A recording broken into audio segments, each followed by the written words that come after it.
আরাফাত রাইজা। আজকে চলে এলাম তোমাদের প্রিয় ব্লগ নিয়ে। অফ করো। প্রথম কথা হচ্ছে তোমার বাসা কোথায়? আমার বাসা ঢাকা মিরপুর 1 টোটোরবাদ এলাকায়। তোমার বয়স কত? বয়সটাই বলা ঠিক হবে? আমার বয়স বলবো না। তুমি কি খেতে পছন্দ করো? আমি বিরিয়ানি খাই। তোমার প্রিয় কালার কি? Favourite colour red. তোমার ফেভারিট ফল কি? ড্রাগন। তোমার স্কুলের নাম কি?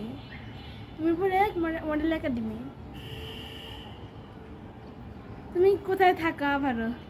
আমি ফার্স্টেই বলে দিয়েছি, মিরপুর 1 ঢাকা টোটোরবাদ এলাকায়। তোমার কি ভাই বোন আছে? হ্যাঁ, আমার একটা ভাই আছে। আপু, তোমার কত সাবস্ক্রাইবার হওয়ার ইচ্ছে? আমার 100 হওয়ার ইচ্ছে। আজকে কিউএনএটা এ পর্যন্তই থাক। Thank you. Thank you for watching this video.